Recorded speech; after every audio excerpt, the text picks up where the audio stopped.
What's up, Multiverse? Dr. Dave here. Welcome to the Geek Lounge. So today, July 23rd, is the birthday of the one and only Sasuke Uchiha. Happy birthday, man. And I figured there's no better way to celebrate than checking out the awesome Crescent Studio Life of Sasuke statue. Let's go! Just very quickly before we get to the statue, I wanted to share with you guys the odd yet still pretty cool certificate of authenticity. We've got certificate, Crescent Studio, and then it states this certificate is proudly presented to Uchiha Sasuke. Guys, I'm pretty sure that is a reproduction on the signature, not the original from the man himself. We've got the edition size bottom left, and then there's this kind of poem, for lack of a better word, underneath. It says, life comes in a package. This package includes happiness and sorrow, failure and success, hope and despair. Life is a learning process. Experiences in life teach us new lessons and make us a better person. Onto the statue then, guys, and first up we of course have the base. Now, even without anything else attached, this thing is still pretty darn heavy, but boy oh boy is it cool. Atop a black plinth with a blue ribbon going round, we have Alda, Sasuke's summoning snake, curled round this rock face and destroyed wall, which features the Uchiha crest faintly painted on, as well as the legs of the Susanoo. You guys will notice there's a USB plug and button here at the back as this statue lights up and also plays music. The very first piece to pop on the front then is this scroll which says Sasuke Uchiha. At least that's what Google Translate told me. It pops on right at the front just like that. Alda's tongue came sculpted separately. It has this really nice kind of shiny and gooey paint finish to it, and pops into his mouth just with a magnet like so. We have our first of many effect pieces. I think it's just a dust cloud, dust particles, whatever you guys want to call it, and it pops into the back like so. Then we start assembling Indra's Susanoo. Here we have the waist portion of the armor. I'm sure there is a more technical term for it, but it's sculpted and painted very, very nicely. Lots of battle damage, cracks and creaks in there. Super cool. It goes in place using some magnets inside. You just kind of have to slot it in like that. And here is the main torso of Indra Susanoo, guys. This thing is insane. It's also insanely heavy, but look at all the detail there. How cool does that look? The horn, I should say, was sadly broken off of mine. I did reattach it with some epoxy resin. You guys can probably see the residue there. Sadly, I'm not very good with that stuff, but yeah, the eyes, everything about this is just so freaking cool. And it attaches using the big steel rod in the bottom into the gap right there. You may have to just fiddle around. There we go. We then have his left arm to go on first. I say to go on first. I don't know if there is any specific order to building this. It did not come with any instructions, but again, very cool. The armor, battle damage, some notches in here because a lot of pieces do connect to each other, as you guys will see as we build the statue. That pops in right there with a big magnet. And that left arm, or I should say left hand, will be holding Indra's arrow. Again, a very cool sculpted piece with that clear kind of blue resin, which attaches using that magnet, slotting through the fingers and connecting to the magnet in the hand. There are a bunch of separately sculpted chakra pieces which do go up top. I guess they just did it that way to avoid damages as much as they could, and they all slot in like so. Here is the other arm, again with that armor, with the clear resin for the, well, it's not really skin, is it? You guys know what I mean. We've got this massive magnet here, which allows us to attach it to the body like so. And you guys will also notice the hand is open because he holds on to the bow, which comes in two separate pieces and then attaches in the middle like so. Again, so cool. Look at the detail on that. Love the paint job they've done. You do of course have to separate it though to be able to get it into the hand, and then it just rests on this rock down here at the bottom. Then we have the first of three large chakra effect pieces which go all the way around the statue to give it this really cool effect. It goes into this notch right here. And that is pretty much most of the base complete, bar a few more effect pieces that need to go on in just a few more moments.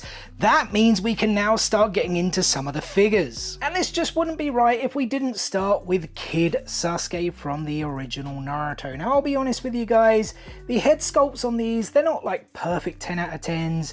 Maybe an 8 or a 9. I don't know if I'm being a bit harsh. They just don't look absolutely amazing to me. They're not like Hot Toys or maybe even Sideshow, although some Sideshow ones can be a little bit dodgy. But we've got the headband, we've got the Sharingan eyes.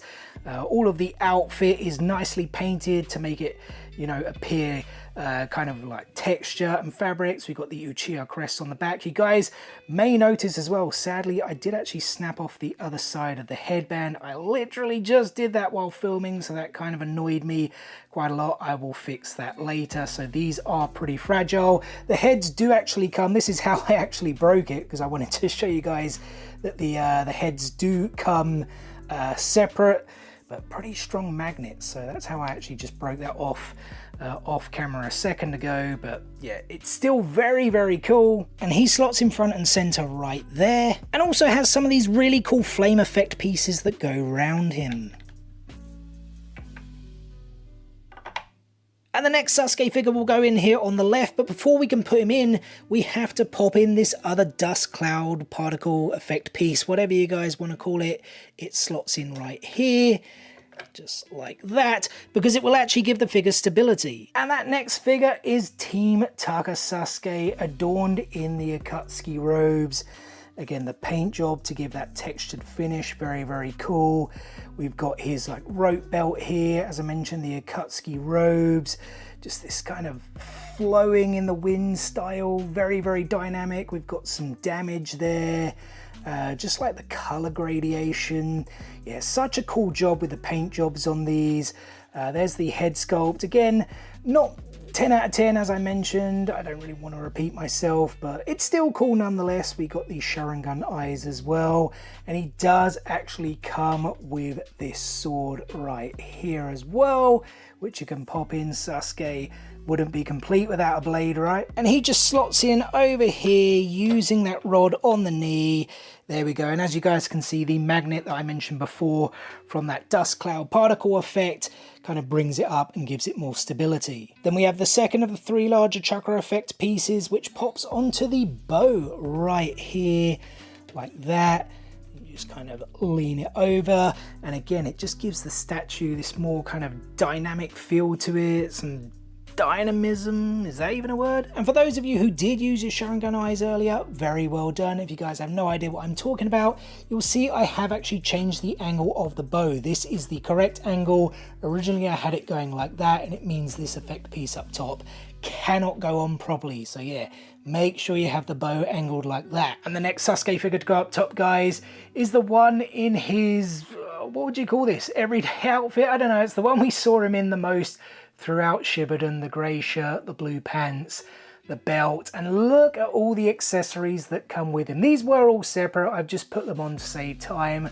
We've got the summon hawk, how cool is that? The red eyes, the beak, the feathers, just look very realistic.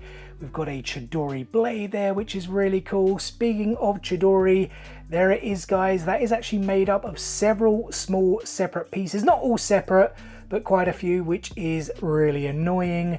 We've then got the face sculpt here with the Sharingan and Rinnegan. There is actually a separate head mold which fits onto this one. That's this right here with the bloody eye as well, but I think I definitely prefer the Sharingan and Rinnegan eye. That just looks so freaking cool. Again, the paint job, amazing to give the clothing all of that textured look. We've got the sword sheath there as well, the Uchiha crest once again, the hair, just everything looks mighty, mighty, super duper uber cool. And you guys will see we got two notches here. That's where he slots in. And it's very important this figure goes on first before the next figure, because this right here is going to give it all of the stability that it needs. But just before we check out that next figure, guys, and pop him on, we have to pop on the final of the three large chakra effect pieces, which goes onto that magnet right there at the back. One of those kind of spiky chakra effect pieces that we put on earlier. And on to that next figure then, guys, and it is Curse Mark II Sasuke.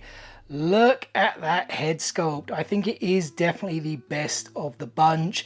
It comes with these massive arms as well, or I guess they're like wings with the nails. The hair looks great. Again, the like just texture with the paint job on the outfit. Yeah, I think this figure for me is a bit, well, the other Sasuke we just saw, the fact it comes with all those accessories is very, very cool. There is one sad thing about this though, and I know several people have actually had the same issue. If I can show it to you guys here. Well, actually I took a picture of it when I first got this statue, which was quite a few months ago. I actually bought this during the Black Friday sale last year, and I think it came sometime in January or February, and I'm only checking it out now.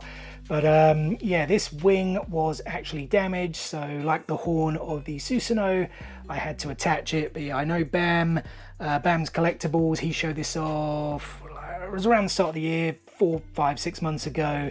He had the same issue, so yeah, I had to use some epoxy resin glue to fix it, but it is now there, firm, steady. And that's the annoying thing, because this is what attaches to this notch right here, guys. And of course, if it's not fixed and on properly, it's just going to break and fall off, and you may have even further damages. Again, I'm not really great with the with that whole like glue thing and arts and crafts and whatnot, so quite messy, which is a bit annoying, but it is what it is. Still though, as I said, really, really cool.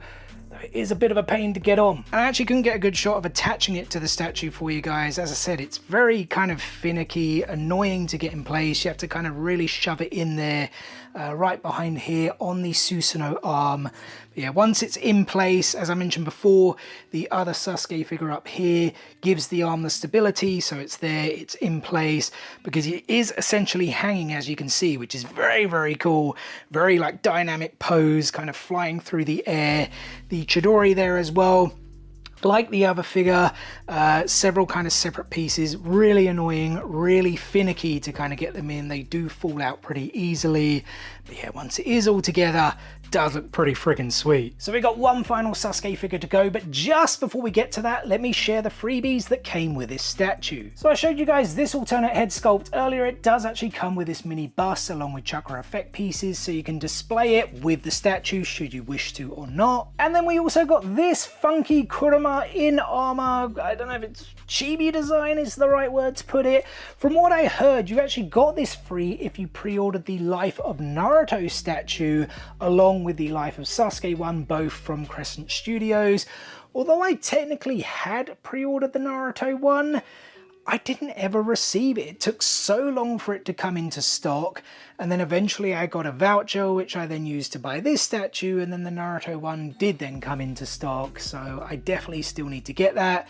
But yeah, I still got this kind of cool chibi style Kurama in armor. And considering this is the Life of Sasuke statue, guys, the fifth and final figure should be pretty obvious. It is, of course, adult Sasuke from Boruto. A rather plain kind of static look. I guess we could say that kid Sasuke and adult Sasuke kind of have these static looks on this statue, whereas the other three are all in these really kind of dynamic poses. But this is still pretty cool nonetheless. No like Sharingan or Rinnegan eyes here. In fact, one of his eyes is covered by his kind of windswept hair, can we put it that way? He has the sword kind of popping slightly out of the sheath. No arm there, if you know, you know. But yeah, otherwise it's fairly basic with the cape, but still, you know, the color scheme and everything. I love the fact that the sheath is popping out of the back there, even though we never see it. Yeah, it's still basic, but the paint job is still amazing to give it that textured look. And adult Sasuke pops into the final notch at the back, just like that. And with that, the Crescent Studios Life of Sasuke statue is now complete. Guys, first and foremost, thank you so much for taking time out of your day to spend with me here on the Geek Lounge. It is very much appreciated, and I hope you did enjoy the video. If so, make sure to give us a like, do subscribe and enable those notifications if you haven't already done so, and also drop some comments below. Let me know your thoughts on this statue. Once again, happy birthday Sasuke Uchiha, and I'll see you guys on the next one. Peace out, nerds!